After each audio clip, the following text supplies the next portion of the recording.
బైబిల్లో ఒక వాక్యాన్ని నేను మీకు జ్ఞాపకం చేసి వీలైనంత వరకు త్వరగానే ముగిస్తాను. యెషయా ప్రవచన గ్రంథం, పరిశుద్ధ గ్రంథమైన బైబిల్ తీసుకొని వచ్చిన వాళ్ళందరూ బైబిల్ తెరచి చూడండి. ప్రవక్త అయిన యెషయా ప్రవచించినటువంటి ప్రవచన గ్రంథం 49వ అధ్యాయం 8వ వాక్యాన్ని చదువుకుందాం.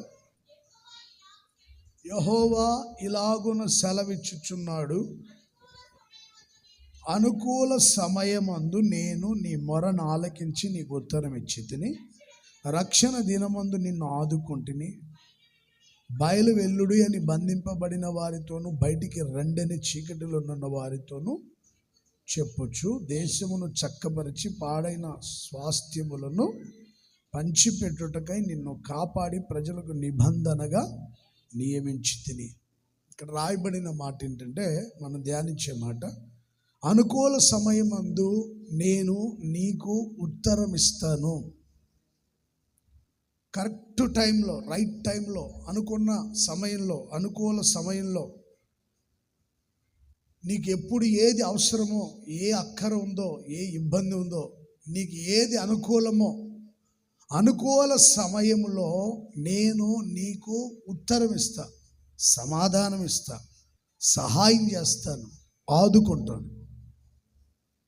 చెరలో ఉన్నావా, నేను వెలుపలికి రప్పిస్తాను. బయలు వెల్లుడి అని బంధించబడిన వారితో చెప్తాను. అలాగే చీకటిలో ఉన్నావా, బయటికి రమ్మని చెబుతాను. అలాగే దేశాన్ని చక్కబరిచి పాడైన స్థలములను, స్వాస్థ్యములను పంచిపెట్టుటకై నిన్ను నియమించాను. యాకోబు, నేను నిన్ను నియమించాను. పాడైన స్వాస్థ్యములని చక్కపరిచి, దేశంలో పాడైపోయిన స్థలాలు అన్ని సరిచేసి చక్కపరిచి ఆ స్వాస్థ్యాలని పంచిపెట్టుటకై నిన్ను కాపాడి ప్రజలకు నిబంధనగా చేస్తాను. భయపడొద్దు, కలవరపడొద్దు, దిగులు పడొద్దు, అధైర్యపడొద్దు. అనుకూల సమయమున, సరైన సమయమున నేను నీకు ఉత్తరం ఇస్తా, నీ ప్రార్థనకి జవాబిస్తా. చూడండి, మనం కొన్నిసార్లు ఇబ్బంది పడుతూ ఉంటాం. ఎవరి సహాయం అందట్లేదే, మనకి ఎక్కడి నుండి సహాయం రావట్లేదని ఇబ్బంది పడతాం. కానీ కరెక్ట్ సమయంలో, రైట్ టైంలో దేవుడే మనకు సహాయం చేస్తాడు. ఆ మధ్య ఒక సహోదరి MBBS చదవాలనుకొని ఒక కాలేజీకి అప్లై చేసుకుందనమాట. ఆ కాలేజీలో చదివేదానికి వాళ్ళు ఇంచుమించుగా 25 లక్షల రూపాయలు అడిగారంట ఒక్కొక్క సంవత్సరానికి. 4 సంవత్సరాలకి ఎంత డబ్బు అవుతుంది చెప్పాలి గట్టిగా? 1 కోటి రూపాయలు అవుతుంది. అందరు వింటున్నారా? సంవత్సరానికి 25 లక్షలు అంటే 4 ఏళ్ళకి 1 కోటి రూపాయలు అవుతుంది. ప్రార్థన చేసుకొని ఇంకా డబ్బులు కట్టి జాయిన్ అవ్వాలని వెళ్తే వాళ్ళ అమ్మాయి వైపు చూసి, అమ్మా, నువ్వు డొనేషన్ కట్టి చదవాల్సిన అక్కర్లేదు, నీకు ఈ కాలేజీలో ఫ్రీ సీట్ ఇస్తున్నాం, ఒక 3 లక్షలు కట్టేసి వెళ్ళిపోమని చెప్పారంటండి. Praise the lord.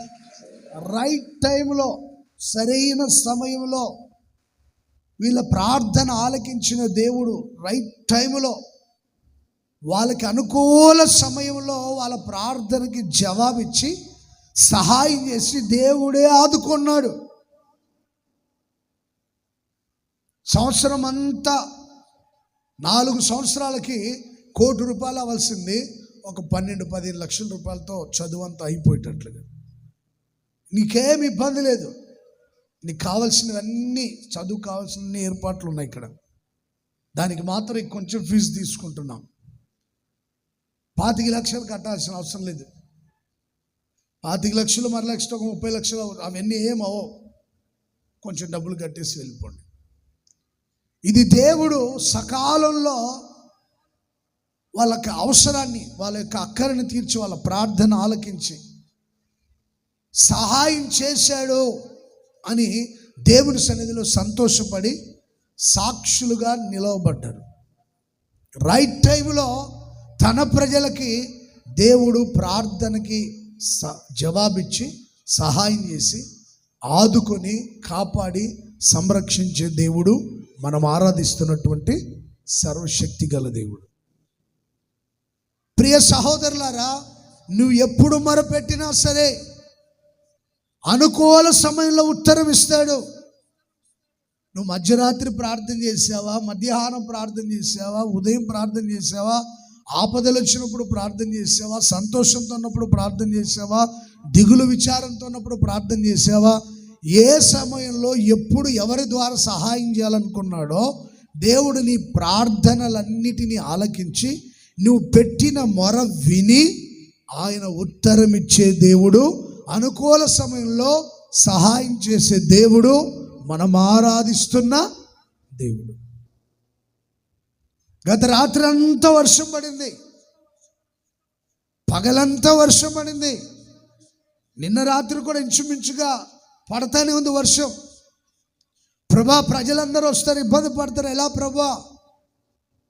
నీ సన్నిధికి రావాలి కదా, వాళ్ళు వస్తే ఇబ్బంది, వర్షంలో తడిసి ఇబ్బంది పడతారేమో, మీరు సహాయం చేయండి అని చిన్న ప్రార్థన చేశాను, దేవునికి అప్పగించాను అంతే. ఈ బలిపీఠం దగ్గర కూర్చొని కొద్దిసేపు దేవుని సన్నిధిలో ప్రార్థన చేశాను. దేవునికి తెలుసు అనుకూల సమయంలో సహాయం చేయాలని. తెల్లారిలోపు కానీ వాతావరణం అంతా, వర్షం అంతా ఆగిపోయింది, వాతావరణం అంతా మబ్బులుగా ఉన్నదంతా క్లియర్ అయిపోయింది. దేవుడు సహాయం చేశాడని నేను నమ్ముతున్నా, నేను విశ్వసిస్తున్నా.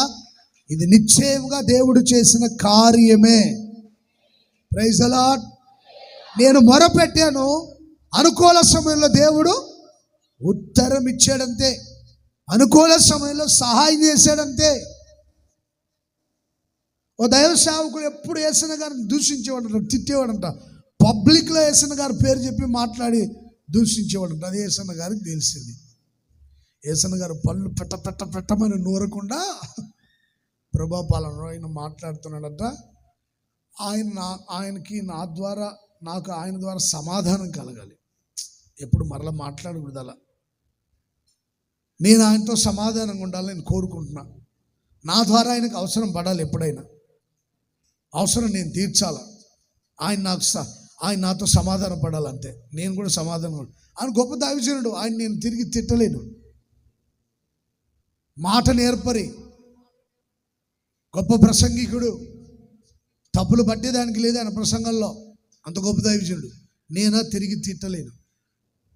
ఆయనకి నేను ఎప్పుడైనా సహాయం చేయాలి, నా అవసరం పడాలి, మంచి మనసుతో నేను సహాయం చేస్తాను. ప్రభా, ఈ అవకాశం నాకు కల్పించి నాకు సమాధానం కావాలి ప్రభా అని ప్రార్థన చేసుకున్నాడంటే యేసన్న గారు. ఒకసారి సడన్గా ఆయన ఎదురుపడ్డారంటే యేసన్న గారికి. ఎదురుపడితే యేసన్న గారు ప్రైజ్ లార్డ్ బ్రదర్ అంటే ఆయన అటు ఇటు చూస్తున్నాడు. నాకేనయ్యా నువ్వు చెప్పేది, నీకే బాబు, ఇంకెవరున్నారు అక్కడ? అదేంటి, నేను అంత పబ్లిక్లో తిట్టేవాడిని, దూషించేవాడిని, నేనేంటి ఇంత సమాధానంగా దీనంగా వందనాలు చెప్తున్నాడు నాకు అనుకొని మనసంతా ఆయనకి మారిపోయిందంట. అప్పుడే సరే ఏదో మాట్లాడి అంతా అయిపోయిన తర్వాత యేసన్న గారు ప్రార్థన చేయ బ్రదర్ అన్నాడంట. ఏమంటే యేసన్న గారు నీకు ప్రార్థన చేయడం ఏంటండి?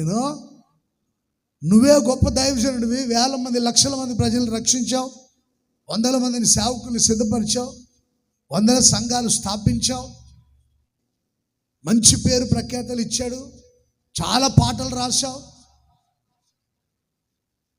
నీ కీర్తనలని ప్రపంచమంతా పాడుకుంటున్నారు, నీకు ప్రార్థన చేయడం ఏంటి బాబు? కాదయ్యా,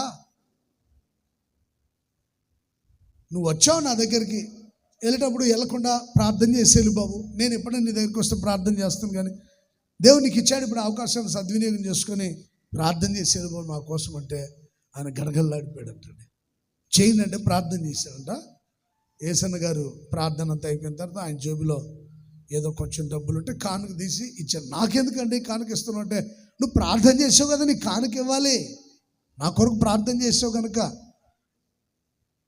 నీ కానుక ఇవ్వాలని చెప్పి ఇచ్చాడంటండి యేసన్న గారు కానుక. ఆయన ఇంటికి వెళ్ళి చూసుకుంటే ఆయనకి కరెంటు బిల్లు కట్టేదానికి చాలా డబ్బులు అవసరమైనంటే, ఇంచుమించుగా ఒక 8,000 రూపాయలు ఎంతో అవసరం అంట కరెంటు బిల్లు కట్టేదానికి. ఆయనకి లేవంట డబ్బులు. యేసన్న గారు ఇచ్చిన కానుక చూసుకుంటే కరెక్ట్గా కరెంటు బిల్లు ఎంత కట్టాలో అంత డబ్బులే ఉన్నాయంటండి ఆయన దగ్గర. ప్రైజ్ ది లార్డ్, హల్లెలూయా. ఆ రోజు నుంచి యేసన్న గారు తన గొడవ పట్టినట్టు కానీ, పబ్లిక్లో తిట్టినట్టు కానీ, పబ్లిక్లో ఆయన గురించి దూషించినట్టుగా మాట్లాడినట్టు లేదంట. ఆయన అవసరం ఆయనకెంతో, ఆయన అక్కర తీర్చబడింది. యేసన్న గారు ఎప్పటి నుంచో ప్రార్థన చేసుకుంటున్నాడు సమాధానం కావాలని. ఈయన ప్రార్థనకి దేవుడు ఉత్తరం ఇచ్చాడు. అనుకూల సమయమున ఆయన ప్రార్థనకి ఉత్తరం ఇచ్చాడు, సమాధానం ఇచ్చాడు, అవసరాలు తీర్చాడు. అనుకూల సమయమున నీ మొరని దేవుడు ఆలకించి, దేవుడు నీకు ఉత్తరం ఇచ్చి, దేవుడు నిన్ను ఆదుకొని ఆశీర్వదించునుగాక. ఓ గ్రామానికి వెళ్ళాలి నేను, వెహికల్ టయానికి రాలేదు, చాలా బాధపడ్డా, ఏడ్చుకున్నా. ప్రభా వెహికల్ లేదు, పలానా ఊరు వెళ్దాం అనుకున్నా అని ఏడ్చుకున్నాను అండి, బాధపడ్డా. అక్కడికి వెళ్ళేసరికి 9 అయింది, చాలా బాధపడ్డాను. కొంచెం వెహికల్ ముందు వస్తే వెళ్ళిపోయి ముందు వాక్యం చెప్పి పాటలు పాడి దేవుని స్తుతించేవాళ్ళం కదా అని వచ్చినప్పుడు చాలా బాధపడి ఏడ్చుకున్నానండి. ఆ తర్వాత యేసన్న గారు ఒకసారి ఆయన పిలిచి ఆయన రూమ్కి, అక్కడ టేబుల్ మీద తాళాలు ఉంటాయి తీసుకురమ్మని చెప్పాడు.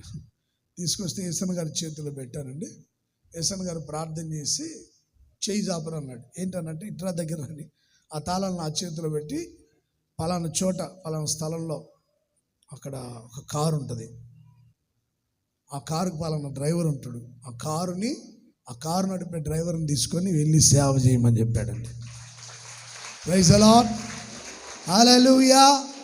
నేను ప్రార్థన చేశాను, అనుకూల సమయంలో దేవుడు నాకు ఉత్తరం ఇచ్చాడు, జవాబు ఇచ్చాడు, ఆదుకున్నాడు, ఆశీర్వాదకరంగా నడిపిస్తున్నాడు.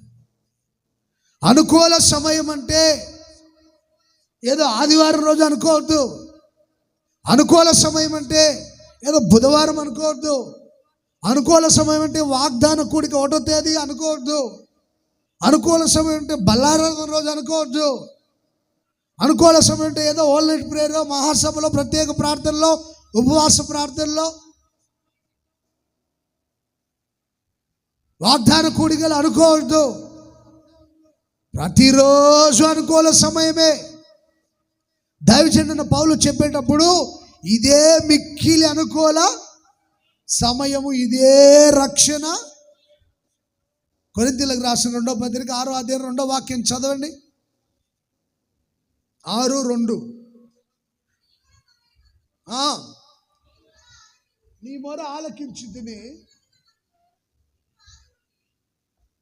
చదవండి. ఇదిగో ఇప్పుడే మిక్కిలి అనుకూల సమయము, ఇదిగో ఇదే రక్షణ దినం, ఇదిగో ఇప్పుడే ఈ క్షణమందే, ఇదే మిక్కిలి అనుకూల. మరలా చదవండి ఆ మాటని. ఇదిగో ఇప్పుడే దేవుడు మీకు సహాయము చేయునుగాక. ఇప్పుడే మనం చేసిన ప్రార్థనకి దేవుడు జవాబిచ్చునుగాక. ఈ నెలంతా ఆశీర్వాదకరంగా ఉండాలని ప్రార్థన చేశాం. ఇదిగో ఇప్పుడే ఈ సమయమందే, ఇదే అనుకూల సమయం, ఇప్పుడే అనుకూల సమయం. దేవుడు మన ప్రార్థనకి జవాబిచ్చి ఆదుకొని ఆశీర్వదించి నడిపించునుగాక. హల్లెలూయా, హల్లెలూయా.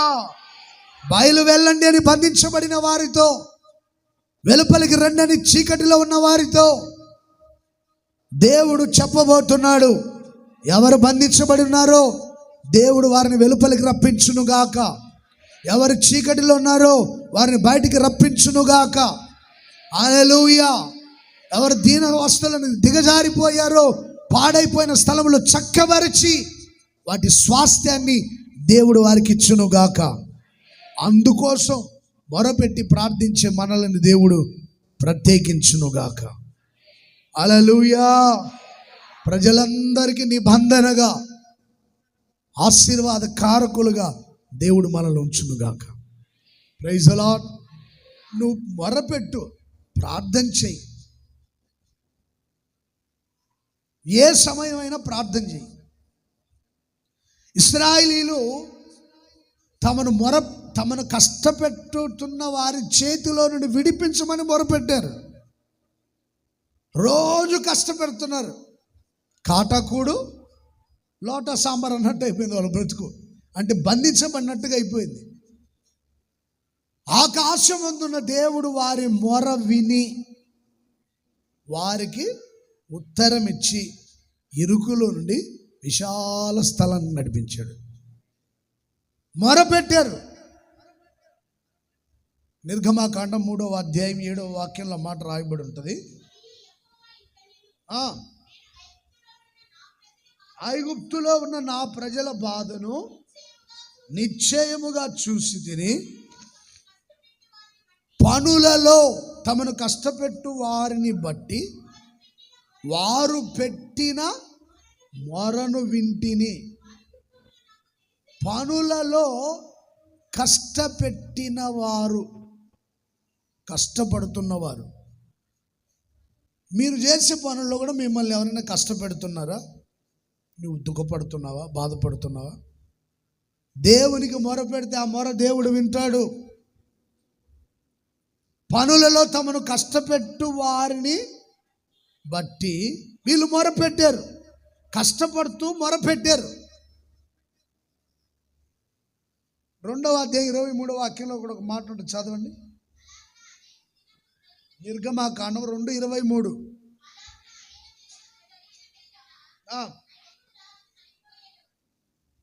చదవండి. తాము చేయుచున్న వెట్టి పనులను బట్టి నిట్టూర్పులు విడుచుచు మొరపెట్టుచుండగా. వెట్టి పనులు ఏ పనులు చేస్తున్నారండి?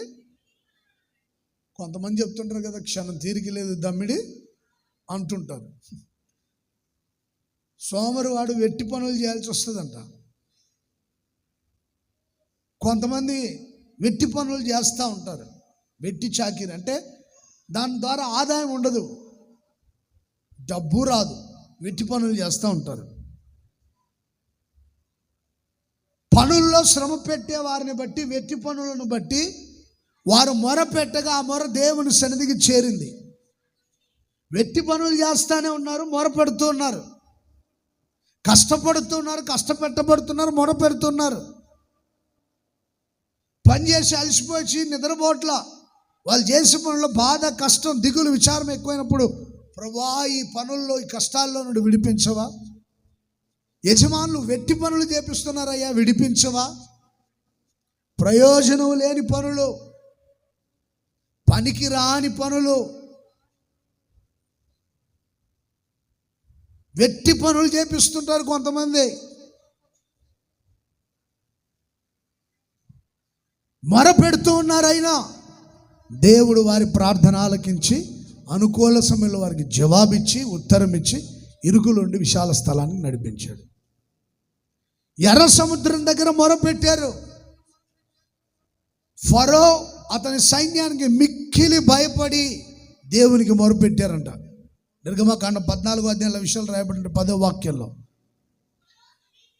ఫరో సమీపించుచుండగా ఇశ్రాయేలీయులు కన్నులెత్తి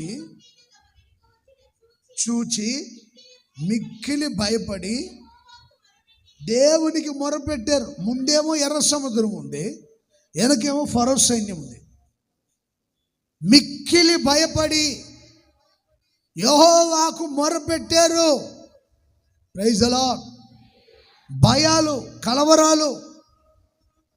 కొంచెం వర్షం ఎక్కువైందంటే భయం, అమ్మో వాగులు వరదలు వచ్చేస్తూనే ముంచేస్తాయేమో అని. నది పొంగిపోతుంది, డ్యామ ఆనకట్టలు తెగిపోతాయేమో, చెరువుకు చుట్టూ ఉన్నటువంటి ఆ కట్ట తెగిపోయిద్దేమో, ఇల్లు మునిగిపోతాయేమో. పైన చూస్తే ఆకాశం, మేఘాలు, మబ్బులు కమ్మి ఉన్నాయి.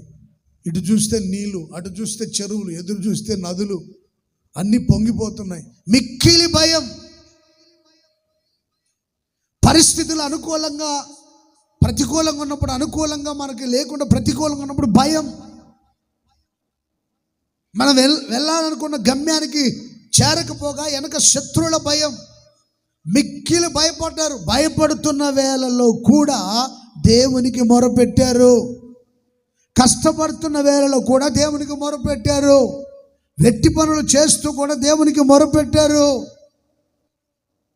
కష్టకాలమందు వారు యెహోవాకు మొరపెట్టారు. ఆయన వారిని ఆపదల్లో నుండి విడిపించాడు. 107వ కీర్తన 13వ వాక్యం. 19వ వాక్యం అలాగే 6వ వాక్యంలో ఈ మాటలు రాయబడి ఉంటాయి. జాగ్రత్తగా ఏనండి, నేను చెప్తాను. 107వ కీర్తన 6, 13, 19 వాక్యాల్లో కష్టకాలమందు వారు దేవునికి మొరపెట్టగా ఆయన అనుకూల సమయంలో వారికి ఉత్తరం ఇచ్చాడు. వారిని ఆకలి బాధల్లో నుండి విడిపించాడు, కష్టాల్లో నుండి విడిపించాడు, కన్నీళ్ళలో నుండి విడిపించాడు. కష్టకాలమందు వారు మొరపెట్టగా మరణాంధకారములో నుండి విడిపించాడు. కష్టకాలమందు వారు మొరపెట్టగా శ్రమలలో నుండి విడిపించాడు. కష్టాలని అందరికీ వస్తాయి. ఒకవేళ నువ్వు కష్టాల్లో ఉన్నావా? ఏ కష్టాలు అవి? ఆకలి బాధలా? ఏ కష్టాలు అవి? మరణాంధకారమా? గాఢాంధకారమా? ఒకవేళ బంధకాలు నిన్ను బంధించాయా? ఏ కష్టాలు? ఎలాంటి కష్టాలు ఉన్నాయి? రోగాల, బలహీనతల, వ్యాధుల?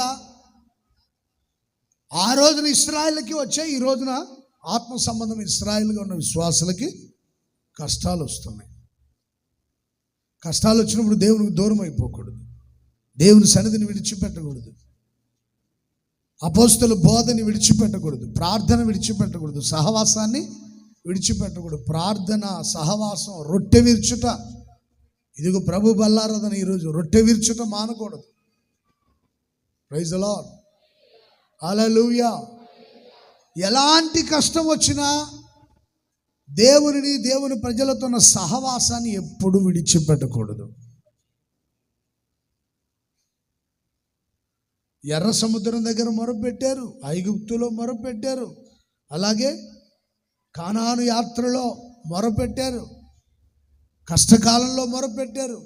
అన్ని సమయాల్లో మొరపెడితే అనుకూల సమయంలో దేవుడు వారికి ఉత్తరం ఇచ్చి వారిని ఆదుకొని ఆశీర్వాదకరంగా సర్వ ప్రపంచానికే మార్చాడు. Praise the lord. ఇశ్రాయేలీయులను సర్వ ప్రపంచానికి ఆశీర్వాదకరంగా మార్చాడు.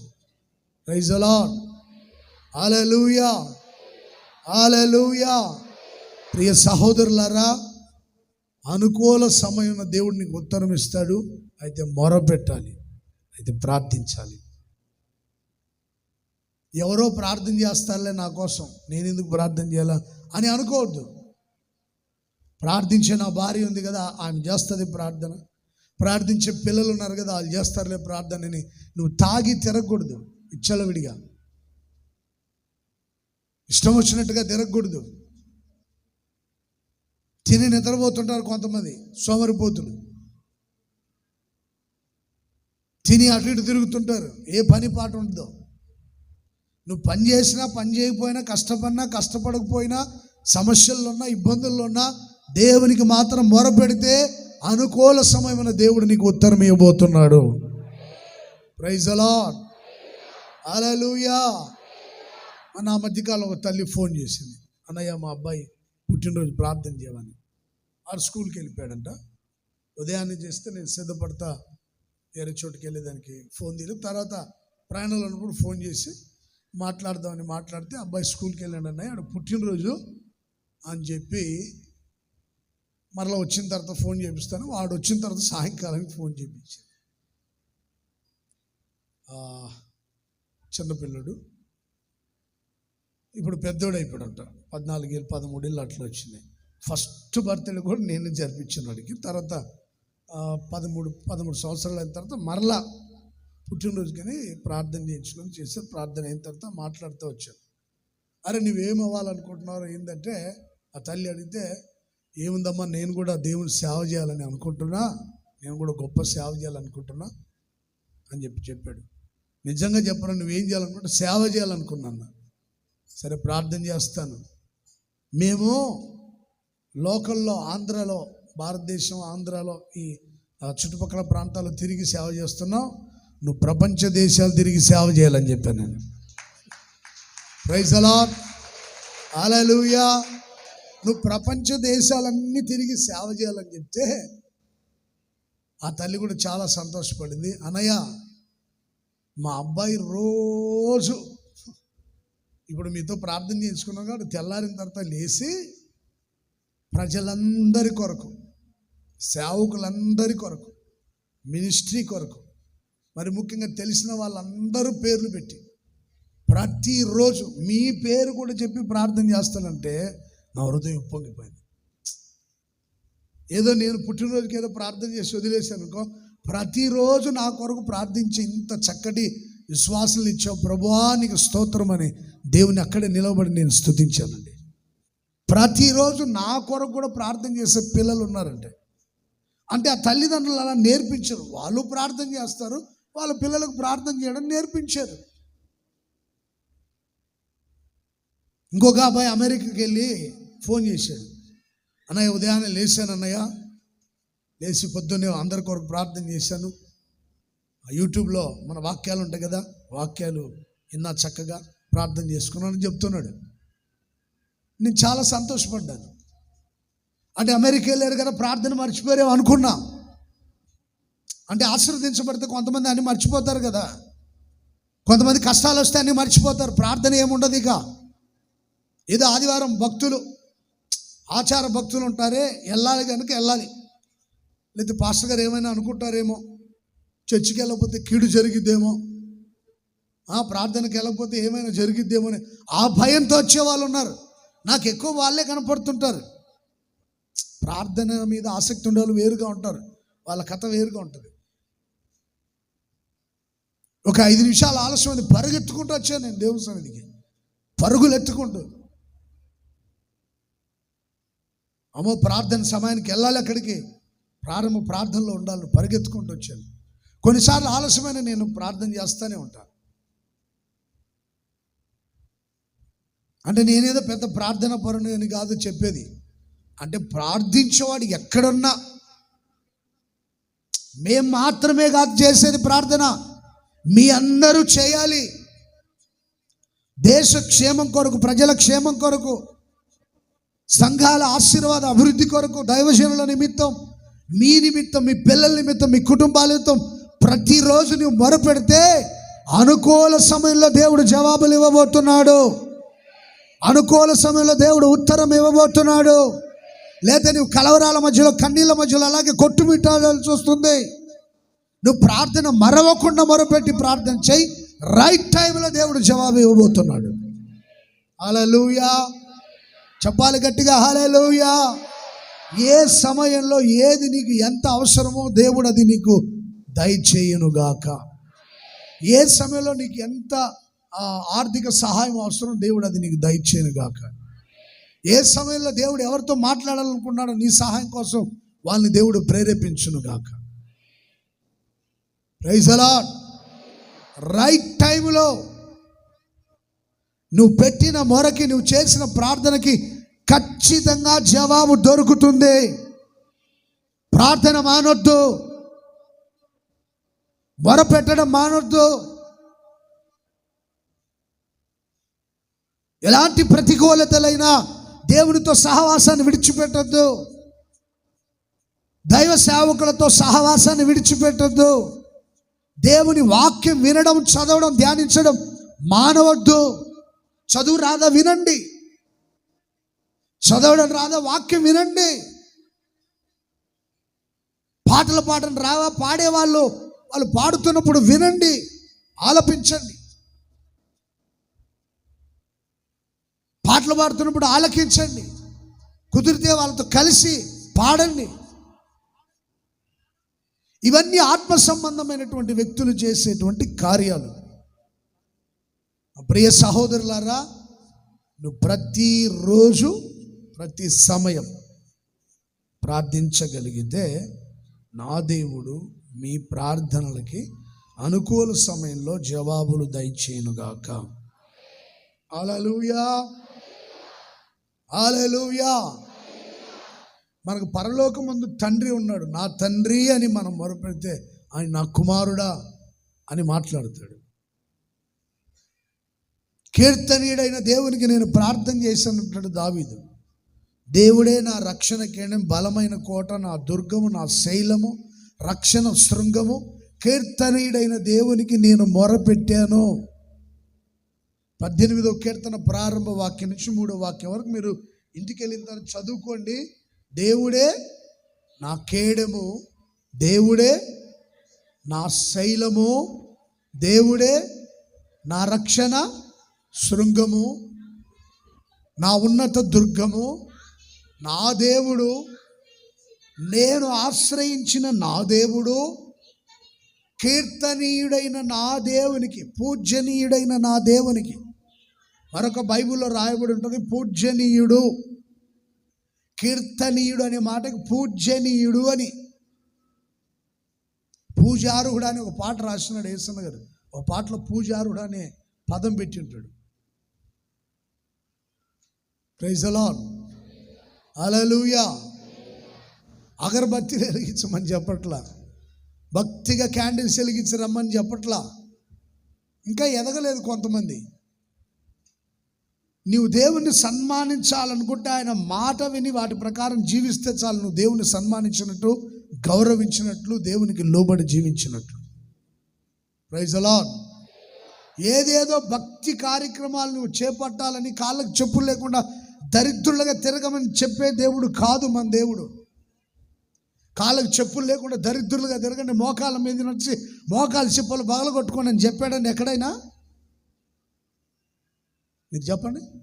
యేసుప్రభు చెప్పాడా? మోకాలు చెప్పుల మీద చెప్పులు అరిగిపోయేటట్టు నడవడం కిలోమీటర్ అని చెప్పాడా? నోరు తెరిచి చెప్పండి అంటారేంటి మరి? ఎంత భక్తిలో మీరంతా నోట్లు ముత్యాలు రాలుతాయి అన్నట్టుగా ఉన్నారు. దేవుడు ఎక్కడైనా మోకాళ్ళ మీద నడవమన్నాడా? అగ్నిగుండంలో దూకమన్నాడా? నిప్పుల మీద నడవమన్నాడా? ముళ్ళకంచె పైకి పొర్లు దండాలు చేయమన్నాడండి? చెప్పండి. ఇట్లాంటి దరిద్ర పనులు చేయమని చెప్పడు మన దేవుడు. మన దేవుడు శ్రీమంతుడు, సర్వసంపదలు. కానీ రాజులకు రాజు ఎలా ఉంటాడో ఆయన పిల్లలు కూడా అలాగే ఉండాలని కోరుకునేవాడు ఆయన. కీర్తనీయుడైన దేవుడు అంటే పూజార్హుడైన దేవునికి నేను మొరపెట్టా. పూజార్హుడు ఎవరైనా ఉన్నారంటే ఆయన సజీవుడైన దేవుడు, ఆయనకి నేను మొరపెట్టా. అబ్బా తండ్రి అని పిలిచే ఆత్మ మనలో ఉంచాడు ఆయన. మనం దాసులము కాదు, దత్తపుత్రులం. దత్తపుత్రులైన వారు వారసులు. కుమారులు ఎవరంటే వారసులు. మనం ఆయన కుమారులం, ఆయన మన తండ్రి. అబ్బా తండ్రి అని పిలిచే ఆత్మ మనలో ఉంచాడు. కుమారులు వారసులు అవుతారు. మనం ఆయన తోటి వారసులం. Praise the lord.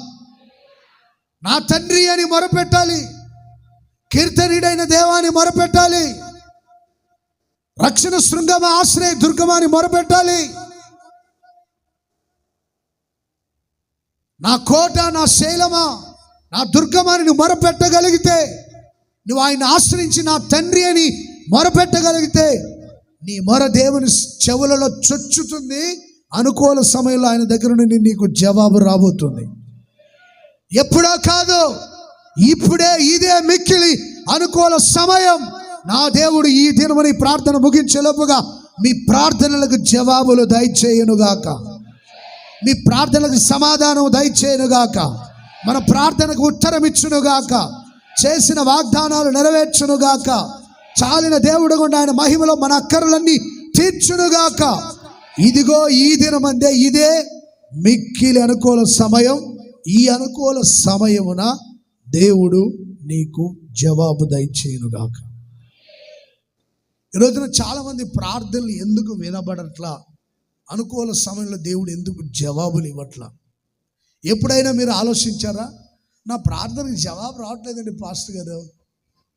మిమ్మల్ని కూడా పిలిపించానండి, ఉపవాసాలు కూడా పెట్టించామండి, ఉపవాసం అనే దమ్ బిర్యానీ కూడా చేసామండి, అందరూ బాగానే తినిపోయారండి, అసలు ప్రార్థన జవాబు రాలేదండి. సంఘంలో ప్రార్థన చేయించామండి, సేవకులతో ప్రార్థన చేయించామండి, అక్కడికి వెళ్ళి అక్కడ ప్రార్థన చేయి, ఇక్కడ ప్రార్థన, పలానా గొప్ప అంటే ఆడికి వెళ్ళి ప్రార్థన చేయించుకున్నాం, పలానా చర్చికి వెళ్ళి ఆ చర్చికి వెళ్ళి ఎక్కడికి వెళ్ళినా ప్రార్థన జవాబు రావట్లేదు. నేను మొరపెట్టాను, దేవుడు సహాయం చేయట్లేదు. ఇలాంటి డౌట్ మీకు చాలాసార్లు వచ్చి ఉంటుంది. ఎందుకంటే ప్రార్థనకు జవాబు రానప్పుడంతా వస్తుంటుంది. అసలు ప్రార్థనకి జవాబు రాకపోవడానికి కారణాలు కూడా ఏంటో చెప్తాను. యెషయా గ్రంథం 58వ అధ్యాయం 3వ వాక్యం నుండి చదవండి. మేము ఉపవాసం ఉండగా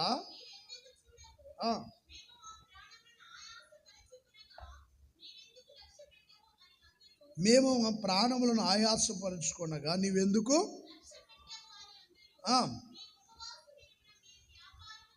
మీరు ఉపవాస దినమున వ్యాపారము చేయుదురు.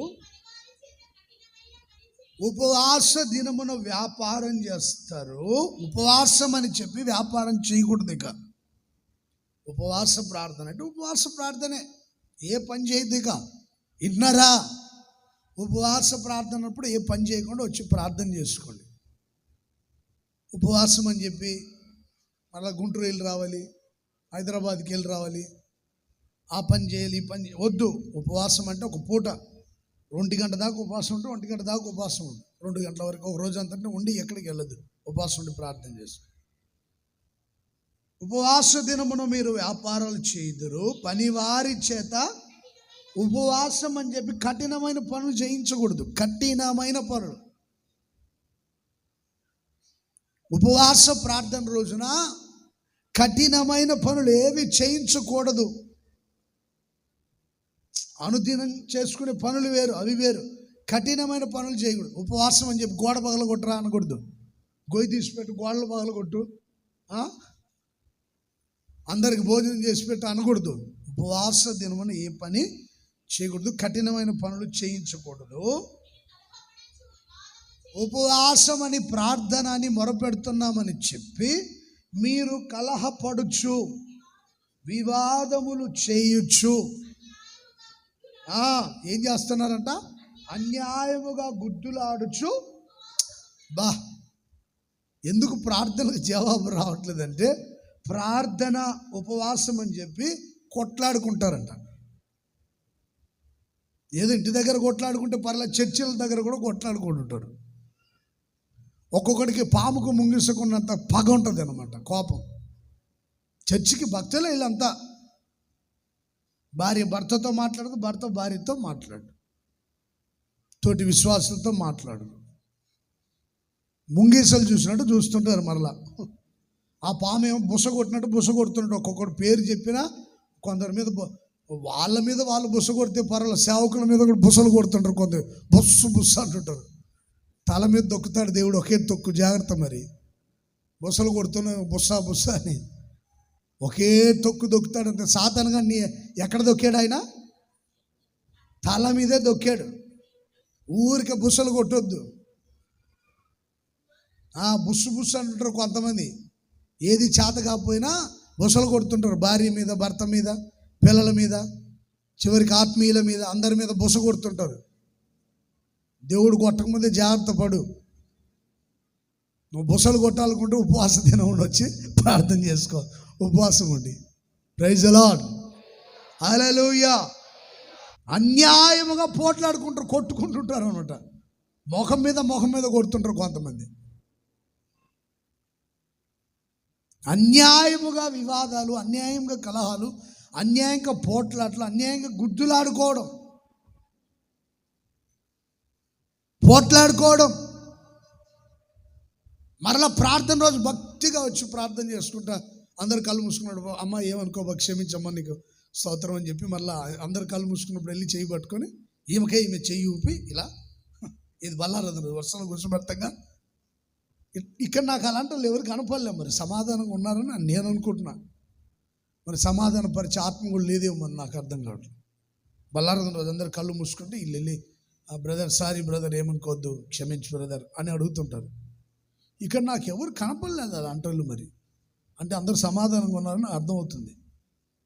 అసమాధానంతో వెళ్ళి సెకండ్ ఇచ్చి, బ్రదర్ సారీ, ఏమనుకోవద్దు, ఇక మీదట పోట్లాడుకోకూడదు, మనం దేవుని పిల్లలం కదా, మన ప్రార్థన దేవుడు వినాలంటే సమాధానంగా ఉండాలని, అనుకూల సమయంలో మనకు దేవుడు జవాబు ఇవ్వాలంటే సమాధానంగా ఉండాలి కదా. కలహపడుతున్నారు ఎవరైనా, అందుకే ప్రార్థనకి జవాబు రావట్లా. అనుకూల సమయంలో దేవుడు ఉత్తరం ఇవ్వట్లా, సహాయం చేయట్లా, ఆదుకోవట్లా. వివాదాల, నీకంటే నేను గొప్ప, నాకంటే నువ్వు గొప్ప అనుకుంటున్నావా? నేను పలానా కులం, పలానా మతం, ఇంత డబ్బు ఉంది, అంత డబ్బు ఉంది. నీ డబ్బు నీతో నశించిపోతుందని మాత్రం మర్చిపోదు. డబ్బు శాశ్వతం కాదు, అది పోతుంది, ఉండదు. శాశ్వతం కాదు డబ్బు, వెండి, బంగారులు ఇవి. రెక్కలు చెగిరిపోతుంది అని ఉంటుంది ఆస్తి, సంపద. నువ్వు డబ్బు వివాదాలు, నేను గొప్పోని, నేను పలానోని, నాకు వాళ్ళు తెలుసు వీళ్ళు తెలుసు. ఇప్పుడే సీఎం ఆఫీస్ నుండి ఫోన్ వచ్చింది అంటాడు ఒకడు. అంతా ఒట్టి మాటలు అన్నమాట. ఇప్పుడే ఫోన్ వచ్చింది అంటాడు. నేను ఫలానాని వివాదాలు వేసుకుంటుంటే వాళ్ళ ప్రార్థన దేవుడు వినడు, వాళ్ళకి దేవుడు సహాయము చేయడు. ఇదా ఉపవాసం అంటే? పోట్లాడుకోవడం ఉపవాసం అంటే? భక్తి అంటే గొడవలు పడ్డమా?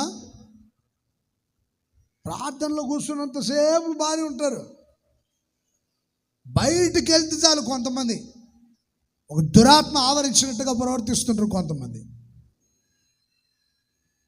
కనీసం ప్రేమగా ఒకరితోకరు మాట్లాడుకునే ఆ పరిస్థితి కూడా లేదు కొంతమంది. అలాంటి వాళ్ళు భక్తి చేయడం అనవసరం. భక్తి వాళ్ళకి అవసరం లేదు. ఇక వాదాలు వేసుకుంటూ పోట్లాడుకుంటూ కలహాలు పడుతూ భక్తి చేయడం వ్యర్థం. వాళ్ళకి సహాయం చేయడు దేవుడు. ఆ తర్వాత మాటలు కూడా చదివామా? మీ కంఠ ధ్వని పరమున విడబడినట్లుగా మీరిప్పుడు ఉపవాసం ఉండరు. మీ కంఠ ధ్వని పరమున వినబడనట్లుగా మీరిప్పుడు ఉండరు. కంఠధ్వని వినపడట్లా. మళ్ళా చదవం అదేనమాట. మీ కంఠ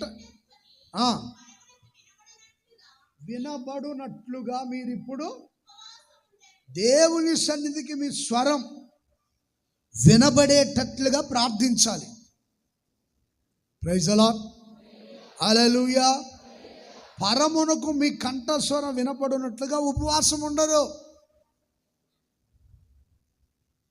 దేవుని సన్నిధిలో మనం ప్రార్థిస్తే ధ్వని పుట్టాలి. మీరు అట్టి ఉపవాసము చేస్తున్నారు, అది నాకు అనుకూలమా? మనుషుడు తన ప్రాణాన్ని బాధపరుచుకునే దినం అట్టిదేనా? ఒకడు జమ్ము వలె తల వంచుకొని గోనె పట్ట కట్టుకొని బూడిద పరుచుకొని కూర్చుండుట ఉపవాసమా? మీరు అనుకుంటున్నారు తల వంచితే భక్తి అని. జమ్ము ఎప్పుడు తల వంచుకొని ఉంటుంది కదండి. జమ్ము వలె తల వంచుకొని గోనె పట్ట కట్టుకొని బూడిదలో కూర్చొని ఉండడం ఉపవాసం అనుకుంటున్నారా? తల దించుకుంటే ఉపవాసం అనుకుంటున్నారు. గోనె పట్ట కట్టుకొని ప్రార్థనలు ఉంటే ఉపవాసం అనుకుంటున్నారు. బూడిద రాసుకొని లేదా బూడిదలో కూర్చోవడం ఉపవాసం అనుకుంటున్నారు. అది ఉపవాసమేనా? యెహోవాకు ప్రీతికరమా? అది దేవునికి ప్రీతికరమని మీరు అనుకుంటున్నారా? నిజమైన ఉపవాసం, నిజమైన ప్రార్థన, నిజమైన భక్తి ఏంటంటే దుర్మార్గుడు కట్టిన కట్లు విప్పుటయు, కాడిమాను మోకులు తీయుటయు, వాదింపబడిన వారిని విడిపించుటయు, ప్రతి కాడిని విరగొట్టుటయు నేను ఏర్పరచుకున్న ఉపవాసం కదా. నీ ఆహారము వినండి. భక్తి, ఉపవాసము, ప్రార్థన దానికి అర్థం ఏంటంటే నీ ఆహారము ఆకలి కొనిన వానికి పెట్టుటయు, రక్త సంబంధికి ముఖము తప్పింపకుండా ఉండుటయు, దిక్కుమాలిన బీదలను నీ ఇంట చేర్చుకొనుటయు, వస్త్రహీనుడు నీకు కనబడినప్పుడు వాడికి వస్త్రాలు ఇచ్చుటయు, ఇదే కదా నాకు ఇష్టమైన ఉపవాసము. అలాగున నీవు చేసిన ఎడల నీ వెలుగు ఉండును, స్వస్థత నీకు శీఘ్రముగా లభించును, నీ నీతి నీ ముందర నడుచును, నీ సైన్యపు వెనకటి భాగమున కావలి కాయును, నీవు పిలువగా యెహోవా ఉత్తరమిచ్చును, నీవు మొరపెట్టగా, నీవు ఆయన పిలవగా, యేసయ్యా అని పిలిస్తే ఆయన ఏమంటాడో తెలుసండి? నీవు పిలువగా ఆయన ఉత్తరం ఇచ్చును, నీవు మొరపెట్టగా ఆయన నేనున్నాను.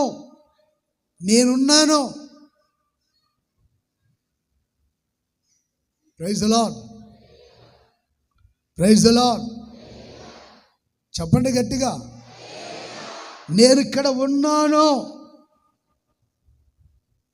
నువ్వు పిలవగానే ఆయన పలుకుతాడు, మొరపెట్టగానే వెంటనే సమాధానం. నేను ఉన్నాను. నా కుమారుడా, నా కుమారుని భయపడొద్దు, నేనున్నా. నేను చెప్పిన భక్తి, నేను చెప్పిన ఉపవాసం, నేను చెప్పినట్టుగా భక్తి చేసుకుని మొరపెడితే నేను నీకు ఉత్తరం ఇస్తాను. అనుకూల సమయంలో సమాధానం ఇచ్చి ఆదుకొని ఆశీర్వదిస్తాను. నువ్వు చేసే భక్తి ఏంటి? నువ్వు చేసే ప్రార్థన ఏంటి? ఎందుకు నీ ప్రార్థన వినట్లేదు? ఎందుకు అనుకూల సమయంలో జవాబు ఇవ్వట్లేదు? ఏం చేస్తున్నావు? పోట్లాడుకుంటున్నావు, వివాదాలు వేసుకుంటున్నావు, గుద్దులాడుకుంటున్నావు, కలహపడుతున్నావు. ఆచారంగా భక్తి చేసి తల దించుకుంటున్నావు. గడ్డి వలె, రెల్లు వలె, జమ్ము వలె తగ్గించుకున్నట్టుగా, తగ్గింపు వస్త్రాలు బూడిద గోనెపట్ట కట్టుకున్నట్టుగా తగ్గించుకొని దీనమైన వస్త్రాలు ధరించుకొని, నాసిపోయిన వస్త్రాలు అన్నీ బాగానే ఉన్నాయి. బూడిదలో కూర్చోవడం బాగానే ఉంది, తగ్గించుకోవడం బాగానే ఉంది, అన్నీ బాగానే ఉన్నాయి. కానీ ఆకలి కొనిన వానికి అన్నం పెట్టట్లా, దాహంతో ఉన్నవాడికి దాహం తీర్చట్లా. వస్త్రహీనుడు ఎవడైనా కనబడితే అసహించుకుంటున్నావు, చిచి చిచి అని అసహించుకుంటున్నావు. ఏ రోజైనా వాడికి వస్త్రాలు కొనిచ్చావా? వినండి జాగ్రత్తగా. వస్త్రహీనుడు ఎవడైనా ఉన్నాడనుకోండి, సరైన వస్త్రధారణ లేదు, అరే బ్రదర్ ఇలాగా ఉండొద్దు, మంచి వస్త్రాలు కట్టుకో, ఇదిగో ఇవి తీసుకో, లేదా కొత్త బట్టలు కొనుక్కుపో. ఎవరైనా వస్త్రహీనులు, సరైన వస్త్రధారణ లేని వాళ్ళు, పేదోళ్ళు కనపడతారు. వాళ్ళకి ఏ రోజైనా మంచి వస్త్రాలు ఇచ్చావా? నీ దగ్గర డబ్బులు లేకపోతే నువ్వు కట్టుకునే అన్ని బీరువాలో పెట్టింటావు కదా, చెదలు పట్టేదాకా, చిమట్లు కొట్టేదాకా బీరువాలోనే ఉంటాయి. పెళ్లినాటి వస్త్రాలు బయటికి తీరు అలాగే ఉంటాయి. నేను చచ్చిన తర్వాత ఆ రోజు కట్టనే అంటుందట ఒక ముసలమ్మ. అమ్మ ఇవి తీసి ఎవరికైనా వద్దు, నేను చచ్చిపోయినప్పుడు ఇవి కట్టి ఆ రోజు ఊరేగించని అంటుందట. అన్ని స్టాక్ ఉన్నాయి కదా, ఎవరికైనా ఇచ్చారా? పేదవాళ్ళకి ఎవరికైనా వస్త్రహీనులుగా ఉంటే వాళ్ళకి ఇచ్చారా? ఒకసారి ఆలోచించుకోండి, అసహించుకోవద్దు. ఆలోచించి ఎవరికైనా సహాయం హెల్ప్ చేసావా? నువ్వు నీ కళ్ళ ముందు ఎవడైనా ఆకలితుంటే, ఏంట్రా బ్రదర్ దిగులుగా ఉన్నా, ఏంటి విషయం? ఏం లేదన్నయ్య. వినాలి కదా. రక్త సంబంధికుడైన వానికి ముఖం తిప్పేస్తున్నావా? రక్త సంబంధి కనపడినప్పుడు ముఖం తిప్పుకుంటారు కొంతమంది. దిక్కుమాలిన పేదలు కనపడినప్పుడు ముఖం తిప్పుకుంటారు. దిక్కుమాలిన పేదలు కనపడినప్పుడు ముఖం తిప్పుకుంటుంటారు. వాడికి ఏ రోజు అన్నం పెట్టినది చరిత్రలో ఉండదు, కొంతమంది చరిత్రలో. ఇదేనా ఉపవాసం అంటే? నేను చెప్పినవన్నీ నువ్వు చేసి కొట్లాడుకోకుండా సమాధానంగా, ఎవరు పోట్లాడుకోవద్దు, చీటికి మాటికి ప్రతిదాని గొడవలు పడొద్దు. స్త్రీలకు కొంచెం నోరు ఎక్కువగా ఉంటుంది. నోరుదని భర్తని ఎట్లా బట్టి మాట్లాడదు, బంధువుల్ని, రక్త సంబంధికుల్ని, తోటి విశ్వాసుల్ని. పురుషులకు నోరు ఎక్కువ ఉందని అరవద్దు, పోట్లాడుకోవద్దు. ఏంటి నువ్వు చేసే భక్తి ఏంటి? నీ మొర ఎందుకు వినట్లేదు? ప్రార్థన ఎందుకు వినట్లేదు? అనుకూల సమయంలో ఎందుకు జవాబు రావడం లేదు? తెలియక ఎప్పుడో పోట్లాడి గొడవలు పడింటే అది వేరు. ఇప్పుడు తెలుసుకున్న తర్వాత నువ్వు పిలిచిన వెంటనే ఉత్తరం ఇస్తాడు. మొరపెట్టగా నేనున్నానని దేవుడు సమాధానం ఇస్తాడు. అంతేకాదు ఇంకేం చేస్తాడో తెలుసండి ఆయన? నేనున్నాను, ఇతరులను బాధించుటయు, వేలు పెట్టి చూపి తిరస్కరించుటయు, చెడ్డదానిని బట్టి మాట్లాడుటయు నీవు మాని, ఆశించిన దాన్ని ఆకలిగొనిన వానికి ఇచ్చి. ఏం మాట్లాడండి ఇవి? ఎందుకు అన్నిసార్లు పరిశుద్ధ? ఆశించిన దానిని ఆకలిగొనిన వానికి ఇచ్చి. శ్రమ పడిన వాడిని ఒక వ్యక్తి కష్టపడుతున్నట్టు వాడిని తృప్తిపరచాలి. బాధ్యత లేని మనుషులు, ఒకడు శ్రమ పడుతున్నాడా, నీ ఇంట్లో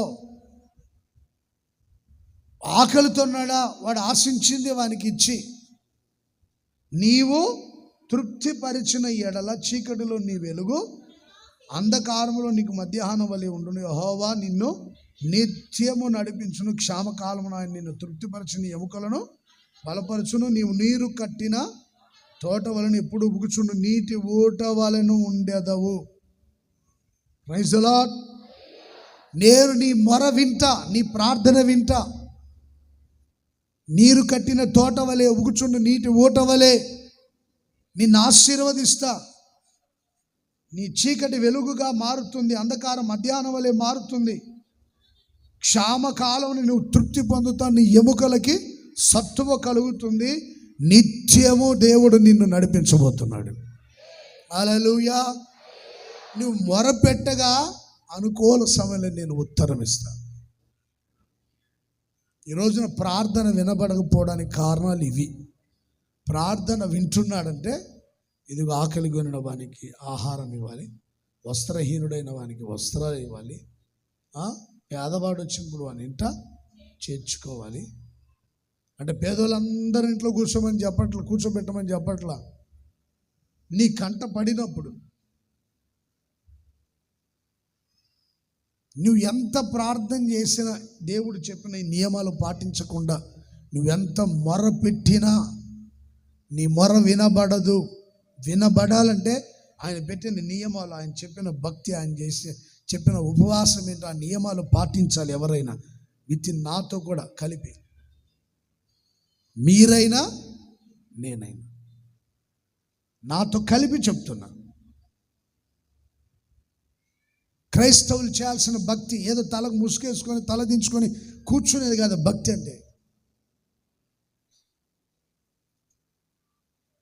అంటే కొంతమంది ముఖానికి ధూళి రాసుకోవడం, బూడిద రాసుకోవడం భక్తి అనుకుంటున్నారు. మంచి పని ఒక్కటి చేయరు, ఒక్క మంచి పని చేయరు. పేదోళ్ళు కనపడితే అసహించుకుంటుంటారు. ఇదేనండి భక్తి. దేవుని మనస్సుందా? ఎందుకు దేవుడు నీకు సహాయం చేయట్లేదు? నీ ప్రార్థన ఎందుకు వినట్లేదు? నేనున్నానని దైవస్వరం ఎప్పుడైనా విన్నావా? నువ్వు విన్నావా?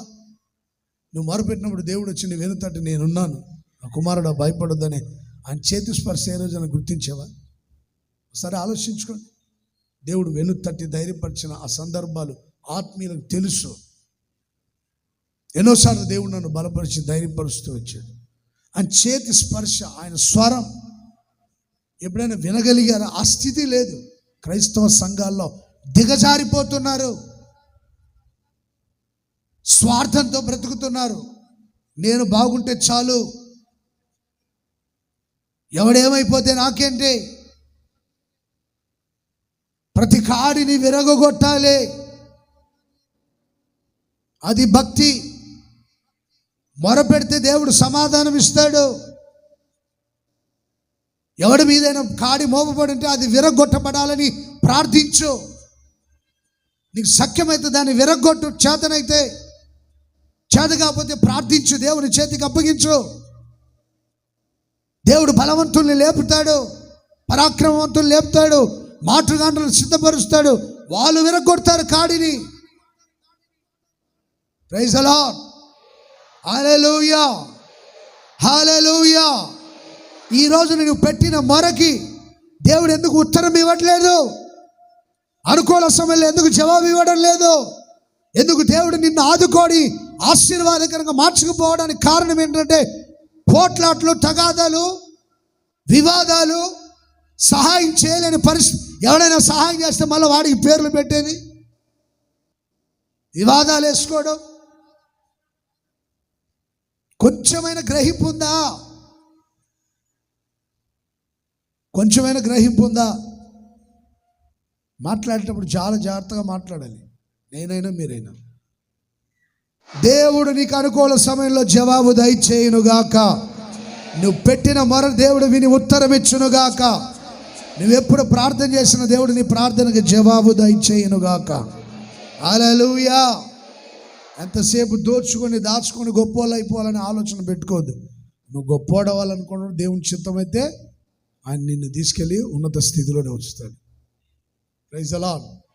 నేను ఇప్పుడు కాదు అప్పుడు గొప్ప అయిపోలే, ఏం చేస్తే బాగుంటుందని ఆరాటపడిపోయి దేవుని మందిరాన్ని విడిచిపెట్టి ప్రార్థన మర్చిపోయి నువ్వు ఎంత తిరిగినా ఎక్కడేసిన గొంగలి అక్కడే ఉంటుంది అన్నట్టుగా అలాగే ఉంటుంది జీవితం.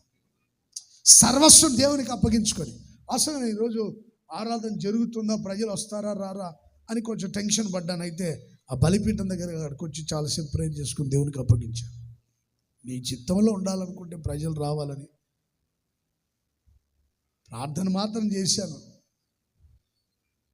నీ చిత్తంలో అనుకుంటే తీసుకురండి ప్రభా, నేను ఇంటింటికి పోయి చెప్పలేను కదా, మనిషికి వెళ్ళి చెప్పలేను కదా, రండి ప్రార్థనకి వచ్చేయండి, వర్షం పడినా రండి, అది దీవెన ఆశీర్వాదం అని అందరికి పోయి చెప్పలేను కదా ప్రభా, నువ్వు తీసుకురా. ప్రభు తీసుకొచ్చాడు అంతే. Praise the lord. హల్లెలూయా. ఆయన చిత్తం జరిగించాడు. నువ్వు గొప్పవాడాలని దేవుని చిత్తంలో ఉంటే గొప్ప చేస్తాడు ఆయన. నువ్వు ఆశీర్వదించబడాలని దేవుని మనసులో ఉంటే ఆశీర్వదిస్తాడు.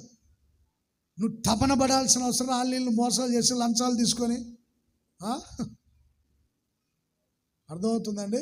లంచాలు అక్రమాలన్నీ వద్దు మనకి. దేవుడు ఇవ్వాలనుకుంటే ఇస్తాడు, ఆశీర్వదించాలనుకుంటే ఆశీర్వదిస్తాడు అంతే. Praise the lord. Hallelujah. Hallelujah.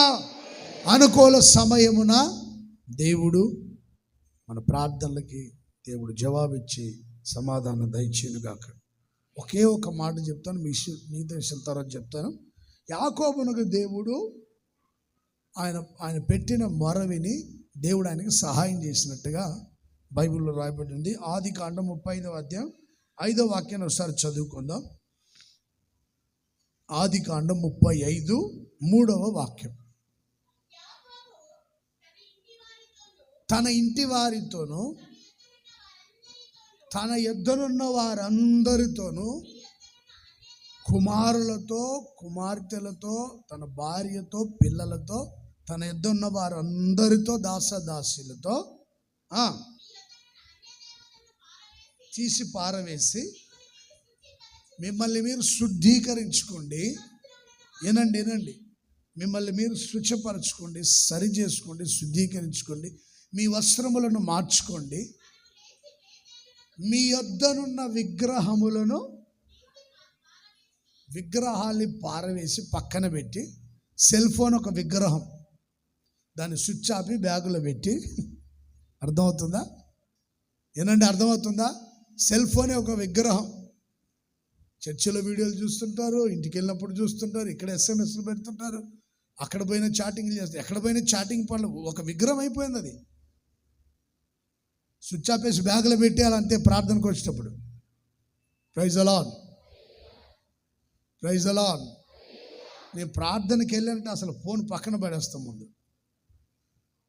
Switch ఆపేసి పక్కన పడేస్తాను, లేదంటే సైలెంట్లో పెట్టి పక్కన పెడతా. అవసరమైనప్పుడు ఓపెన్ చేసి ఎవరు ఫోన్ చేశారో వాళ్ళకి తిరిగి కాల్ చేస్తాను. చూసి గమనించి ఇది అవసరం అనుకుంటే వాళ్ళతో మాట్లాడతాను. Praise the lord. ప్రార్థన ప్రత్యేకంగా ఎప్పుడైనా ప్రార్థన చేసుకోవాలనుకుంటే తీసి ప్రక్కన పెడతా.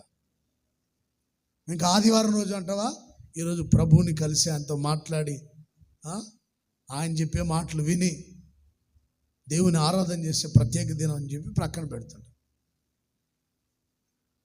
Praise the lord. Hallelujah.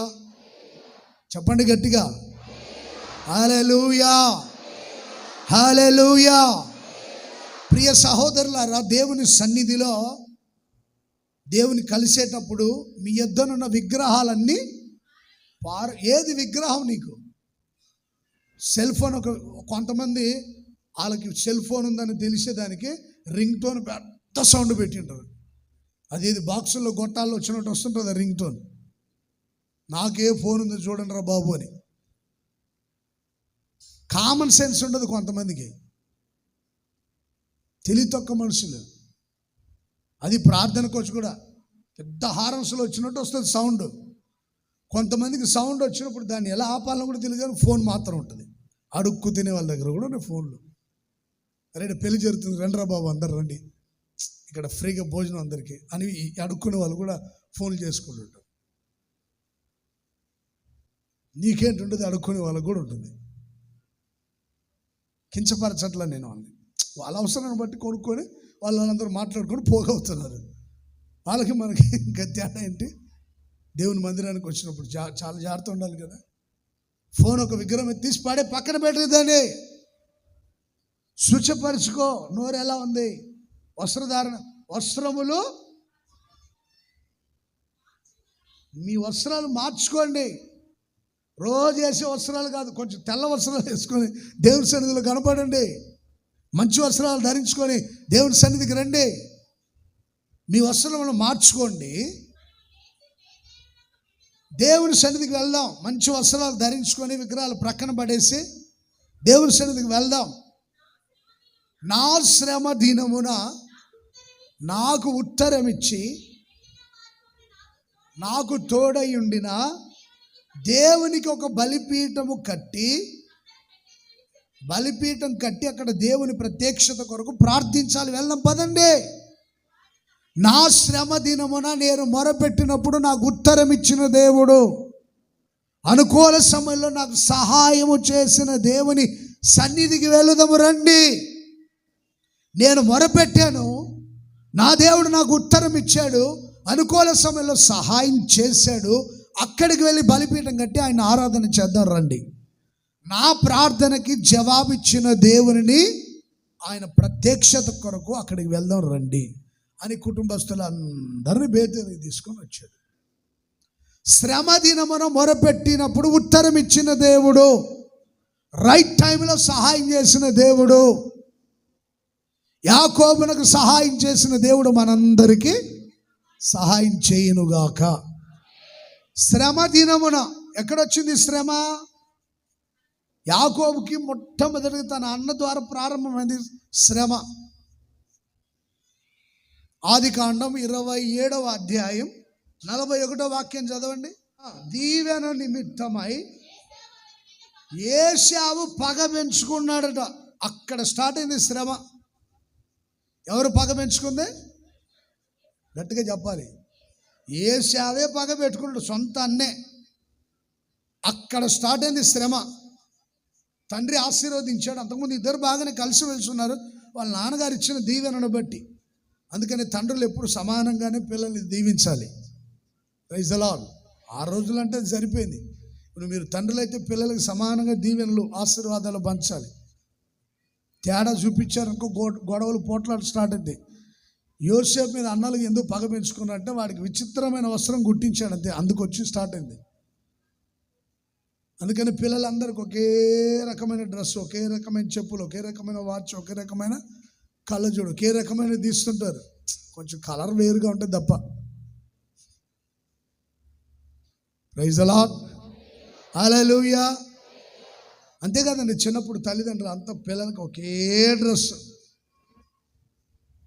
పోట్లాట్లు start అవడానికి కారణం వ్యత్యాసాలు, భిన్నాభిప్రాయాలు. వాళ్ళ నాన్నగారు ఆశీర్వదిస్తే యాకోబు ఆశీర్వాదాలు తీసుకున్నాడు. ఏశావు పగబట్టాడంట. ఏం చేశాడు? పగబట్టాడు, పగ పెంచుకున్నాడు. వాడు దొరికితే చంపేయాలని. వాడు ఎలా తీసుకొని వెళ్తాడు దీవెనలు చూద్దామని దొరికితే కొట్టి చంపాలనుకున్నాడు. పిల్లల మధ్యలో గొడవలు పెట్టి తల్లిదండ్రులాగా ఉండొద్దు, వాళ్ళని సమానంగా చూసుకుంటే అన్ని విషయాలు. Praise the lord. హల్లెలూయా. ఎప్పుడైనా సరే పిల్లలందరూ సమానంగానే చూడండి, వ్యత్యాసాలు వద్దు, భిన్నాభిప్రాయాలు వద్దు. వాడు పగ పెంచుకున్నాడు. ఏశావు గాడు పగ పెంచుకున్నాడు. ఈయనక బయలుదేరి వెళ్ళిపోయాడు, ఇల్లు వదిలిపెట్టి వెళ్ళి. ఏ రోజు ఇల్లొదల్లా. ఇన్స్ట్రుమెంట్స్గా యాకోబు వాళ్ళు ఉన్న ఇంటికి, ఇన్స్ట్రుమెంట్స్గా వాళ్ళ మామయ్య గారు ఉన్న చోటుకి చాలా దూరం, ఒక వారం రోజులు ప్రయాణం. 400 మైళ్ళు ఉండొచ్చు ఇన్స్ట్రుమెంట్స్గా. అంత దూరం ఒంటరిగా ప్రయాణాన్ని కొనసాగించాడు. మధ్యలో చీకటి అలుముకుంది. గాఢాంధకారం. ఒక రాయిని తలకడగా చేసుకొని నిద్రపోతున్నాడు అడవిలో. కీకారణ్యం, అది భీకర ధ్వనిగల పాడైపోయిన ఎడారి అరణ్యం. అక్కడ జంతువుల శబ్దాలు, పక్షుల శబ్దాలు తప్ప మనుషుల స్వరాలు వినబడవు. చీకటి అలుముకుంది. చేసేది ఏమి లేక భయంతో గుండెలు గుప్పిట్లో పెట్టుకొని భయంతో అలాగే ఒక రాయిని తలగడగా చేసుకొని మెల్లగా నిద్రలోకి జారుకున్నాడండి. ఆ నిద్రలో ఒక మంచి స్వప్నం, మంచి దర్శనం, ఒక కళ. ఆకాశంలో భూమి మీదకి నిచ్చెన వేయబడింది. దేవదూతలు ఎక్కుచో ఆ దర్శనం చూస్తున్నప్పుడు ఆయన హృదయం ఉల్లసించిపోతుంది, ఉప్పొంగిపోతుంది. మీ బంధువులు, మీ రక్త సంబంధికులు, కట్టుకున్న వాళ్ళు, అయిన వాళ్ళు, ఆత్మీయులు మర్చిపోయిన దేవుడు మర్చిపోడు. నేను మరవను, నేను నీతో ఉంటాను. యాకోబు భయపడద్దు. ఒక స్వరం ఎప్పుడైతే విన్నాడో ఈయన గుండెల్లో ఆదరణ, ధైర్యం కలిగింది. దిగ్గులు లేచి చూస్తే ఎవరు లేరు. ఇది దేవుని మందిరమే కానీ వేరొకటి కాదు. ప్రియ సహోదరులారా, శ్రమ దినమున మొరపెడితే దేవుడు అనుకూల సమయంలో ఉత్తరం ఇచ్చాడు. ఎవరు లేరు అక్కడ. దేవుని తోడు తప్ప ఎవరి తోడు లేదు. ఆయనకు అక్కడ తోడు కావాలి, ధైర్యం కావాలి, నెమ్మది కావాలి, దుఃఖం తొలగిపోయి ఆనందం కలగాలి. ఆ సమయంలో ఎవరిస్తారు సంతోషం, ఆనందం, ధైర్యం? అది ఆయనకు అనుకూల సమయం కనుక దేవుడు దిగి వచ్చి మాట్లాడి ధైర్యపరిచాడు. నువ్వు ఎక్కడికి వెళ్ళినా నేను నీతో ఉంటాను. అక్కడ శ్రమ వచ్చినప్పుడు తప్పించాడు. రెండోదిగా లాబాను యాకోబుని తరుముతూ ఉన్నాడు. ఇంట్లో నుంచి వెళ్ళేటప్పుడు తరుముతున్నాడు. దేవుడు దర్శించాడు. లాబాను, మంచే కానీ చెడే కానీ యాకోబుతో మాట్లాడవద్దు, జాగ్రత్త సుమా. లాబాని దేవుడు గద్దించాడు. యాకోబుతో ఏం మాట్లాడద్దు. లాబాను ద్వారా కూడా ఒక శ్రమ రాబోతుంది, కానీ దేవుడు దాన్ని అడ్డగించాడు. నా శ్రమ దినమున దేవుడు ఎప్పుడు నాకు తోడుగానే ఉన్నాడు, అనుకూల సమయంలో నాకు సహాయం చేస్తాడు. శత్రువు తరుముకుంటూ వచ్చేటప్పుడు దేవుడు సహాయం చేసి శత్రువుని, అతని పన్నాంగాల్ని ఆపివేసి, అతనికి ఏమాత్రం యాకోబుకి నువ్వు కీడు చేయొద్దు. లాబాను అనే మాటకు అర్థం ఏంటంటే తెల్లనివాడు అని అర్థం. ఇప్పుడు అన్నయ్య ద్వారా సమస్య వచ్చింది. తెల్లనివాడు అంటే పరిశుద్ధులు, ఆత్మీయులు, క్రైస్తవులు, విశ్వాసుల ద్వారా సమస్యలు వస్తుంటాయి. ఈయన మంచి భక్తి గలవాడంటే సమస్య రావచ్చు. పలానా స్త్రీ తెల్లని వస్త్రాలు ధరించుకుంది, ఎంతో భక్తిగా పరిశుద్ధాత్మ కూడా ఆమె మీదకి వచ్చినప్పుడు ఎంతో ఆత్మలో ఆనందిస్తుంది అని నువ్వు అనుకున్నావు అనుకో, ఆయన ద్వారా కూడా శ్రమ, సమస్య రావచ్చు. విశ్వాసుల ద్వారా విశ్వాసకి సమస్యలు వస్తాయి, సేవకుల ద్వారా సేవకులకి సమస్యలు వస్తాయి, కొన్ని ద్వారా సంఘానికి సేవకుల ద్వారా, సేవకునికి సంఘం ద్వారా సమస్యలు రావచ్చు, శ్రమ ఎదురవ్వచ్చు. భయపడద్దు. శ్రమ దినమున నీవు మొరపెడితే దేవుడు నీకు ఉత్తరం ఇచ్చి శ్రమలో నుండి తప్పించునుగాక. హల్లెలూయా. తెల్లగొన్నాయని పాలని గుడ్డిగా నమ్మావనుకో, జిల్లేడు పాలు కూడా తెల్లగానే ఉంటాయి. అవి నిన్ను పాతాళంలోకి తీసుకుని వెళ్తాయి, మరణానికి ఈడ్చుకుని వెళ్తాయి. తెల్లగొన్న వాళ్ళంతా భక్తులు, నల్లగొన్న వాళ్ళంతా భక్తిహీనులు, తెల్లని వస్త్రాలు వేసుకున్న వాళ్ళంతా పరిశుద్ధులు అని మోసపోవద్దు. వాళ్ళ దగ్గర డబ్బులు తీసుకొని వడ్డీ వ్యాపారాలు చేసుకుంటూ కూర్చోవద్దు. నేను పరిశుద్ధుడు, నా అవసరం తీర్చేటట్టున్నాడు అని అడిగి డబ్బులు తీసుకొని అంతు లేకుండా వెళ్ళిపోతారు. ఆయన తెల్లగానే ఉంటాడు, ఈయన తెల్లగానే ఉంటాడు. ఈయన భక్తుల్లాగా ఉంటాడు, ఆయన భక్తుల్లో. ఈయన బైబిల్ పట్టుకుంటాడు, ఆయన ఈమె ముసుకేసి ఉంటుంది, ఆమె తెల్ల ముసుకేసి ఉంటుంది. దరిద్ర పనులన్నీ చేస్తుంటారు కొంతమంది. జాగ్రత్త అని దేవుడు సెలవిస్తున్నాడు. Praise the lord. లాబాను ద్వారా శ్రమ వచ్చింది. ఆ తర్వాత పిల్లలు ఉన్నారు కదా, సిమ్యోను అలాగే లేవి అనేవారు. పిల్లల ద్వారా ఎంతో బాధపడ్డాడు. వాళ్ళు ఏం చేశారు? తన చెల్లి దీన విషయమై అవమానపరచబడిందని చెప్పి ఆ దేశంలో ఉన్న పురుషుల మీద పడి వాళ్ళని కొట్టి, హింసించి, చిత్ర హింసలు పెట్టి, ఎవరు దొరికితే వాడిని చెరగొని వాడిని బంధించి బాధ పెట్టారు. తండ్రి అంటాడు, ఒరే మీ ద్వారా నాకు చాలా బాధ ఎదురైంది. మీరు నన్ను 34:10 ఆదికాండం, మీరు నన్ను బాధ పెట్టి ఈ దేశ నివాసుల కనానీయులలోను అసహ్యునిగా చేశారా మీరు నన్ను బాధ పెట్టారు, అసహ్యునిగా చేశారు.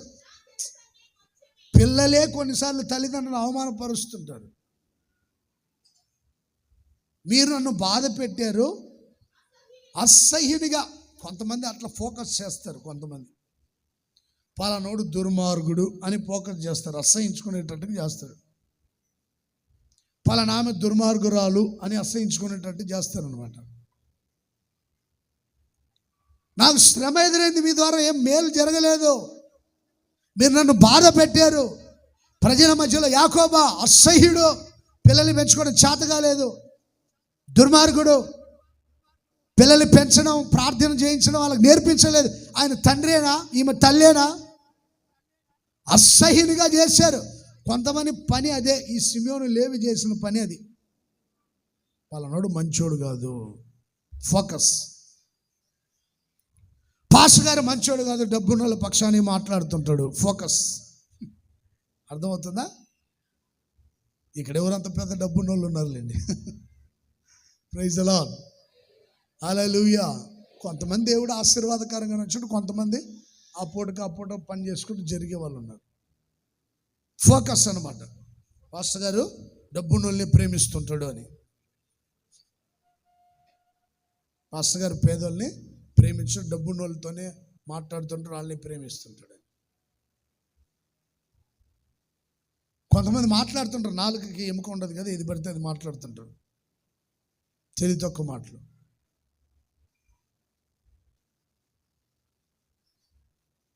అట్లా మాట్లాడకూడదని వాక్యం సెలవిస్తుంది. తండ్రిని అసహ్యునిగా చూపించారంట. సిమియోను అంటే ఆలకించువాడు, లేవి అంటే హత్తుకొని జీవించేవాడు. ఎప్పుడు హత్తుకొనే జీవిస్తుంటారు, కానీ దుర్మార్గ పనులని చేస్తుంటారు అన్నమాట. చెప్పిందల్లా ఆలకించినట్టే ఉంటారు. సిమియోను అంటే ఆలకించేవాడు, అన్నీ ఆలకిస్తుంటారు, ఆలకిస్తూనే ఉంటాడు, అన్నీ చేయను పెడతాడు చెప్పినవన్నీ. తండ్రిని మాత్రం అసహ్యునిగా చూపిస్తుంటాడు అన్నమాట సిమియోను. లేవి అంటే హత్తుకొని అస్సలు వదలడు. పాస్టర్ గారు అడగబోతుంటాడు, అంటి పెట్టుకొని ఉంటాడు అనమాట. ఎక్కడికి వెళ్తే అక్కడికి వెళ్తాడు. ఆయన ఎక్కడ కూర్చుంటే అక్కడ, ఎక్కడ తింటే అక్కడ తింటే, ఆయన ఎక్కడికి వెళ్తే హత్తుకొని జీవిస్తుంటారు కొంతమంది. కానీ ఫోకస్ మాత్రం ఎలా చేస్తారు చెప్పండి? అసహ్యునిగా చూపిస్తుంటారు. పిల్లల ద్వారా కూడా శ్రమ, బంధువుల ద్వారా శ్రమ, తోబుట్టువుల ద్వారా శ్రమ. ఇన్ని శ్రమల మధ్యలో నేను నా దేవునికే మొరపెట్టాను, ఆయన నాకు ఉత్తరం ఇచ్చాడు. అనుకూల సమయమున దేవుడు నాకు సహాయము చేసి నన్ను ఆదుకొనిన నా దేవునికి మహిమ కలుగునుగాక. మీ అందరిని ఆదుకొని అనుకూల సమయంలో ఉత్తరం ఇచ్చునుగాక. హల్లెలూయా. తోబుట్టువుల ద్వారా, రక్త సంబంధికుల ద్వారా, పిల్లల ద్వారా నీవు శ్రమ పడుతున్నా, బాధ పెట్టబడుతున్నా, నా దేవుడు నీ ప్రార్థన ఆలకించి జవాబు దయచేయునుగాక. కొద్ది మాటలు మీ వినికిడిలో స్థిరపరిచి దేవుడు నెరవేర్చునుగాక.